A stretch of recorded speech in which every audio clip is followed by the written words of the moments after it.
এবার একটি আইটেম গানের খবর। দ্বিতীয়বারের মতো আইটেম গানে পারফর্ম করলেন জাতীয় চলচ্চিত্র পুরস্কারপ্রাপ্ত অভিনেত্রী শিমলা।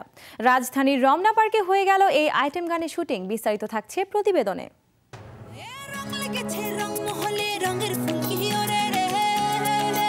সময়ের সাথে পাল্টেছে সিনেমার ছক, সেই সাথে পাল্টেছে গল্প বলার ধরন।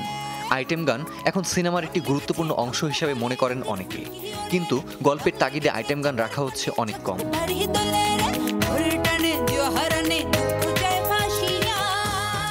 নায়র সিনেমায় আইটেম গান রাখা হচ্ছে গল্পের তাগিদেই, এমনটি জানালেন নির্মাতা। এখানে একটা চরিত্র আছে কমলা সুন্দরী, যে একটা শহর সংস্কৃতির ফাঁদের একটা অংশ আর কি। এটা এখন একটা ফাঁদ। এখানে কমলা সুন্দরী নামে একটা মেয়ে, একটা বাইজি, যেটা সিমলা নাচলো। এখানে সহজ সরল ছেলে মিলন, গ্রামের একটা সহজ সরল ছেলে আসছে। সে প্রথম দেখে যে এই পৃথিবীর ভিতরে আরও একটা পৃথিবী আছে।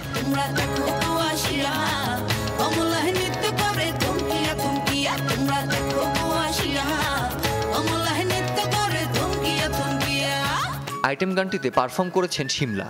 ভিন্ন ধারার একটি গানে আইটেম গানটির সেট বানানো হয়েছে রমনা পার্কে।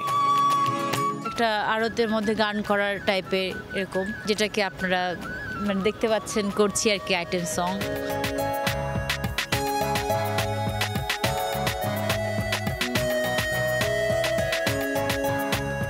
আমার ফার্স্ট যেটা ছিল সেটা হচ্ছে না মানুষের, অনিমেষ সায়াচের। ওটা ছিল ডিফারেন্ট। আসলে এক একটা গল্পের কারণে তো স্টোরি এক এক রকম হয়। অন্যরকম মিনিস হচ্ছে যে আমার গেট আপ, আমার এক্সপ্রেশন, আমার সব কিছু মিলিয়ে ডিফারেন্ট। সো ওটা থেকে এটা আলাদা। আইটেম গানে শিমলার সাথে পারফর্ম করতে দেখা যাবে আনিসুর রহমান মিলনকে। শিমলা ও মিলনকে শুধু আইটেম গানেই নয়, দেখা যাবে পুরো সিনেমা জুড়ে। আর তাদের সহশিল্পী হিসেবে দেখা যাবে নবাগত সাদিয়াকে। আমার ক্যারেক্টারের নাম হলো আশা, একটা গ্রামের মেয়ে, খুবই সহজ সরল। পরবর্তীতে সে যখন শহরে আসে বা তার লাইফস্টাইল চেঞ্জ হয়। টানা 2 রাত করা হয়েছে এই গানের দৃশ্য ধারণের কাজ।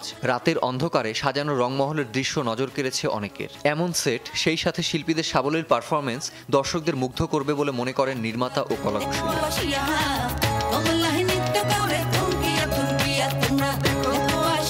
Kamrul Rifat, showbiz tonight.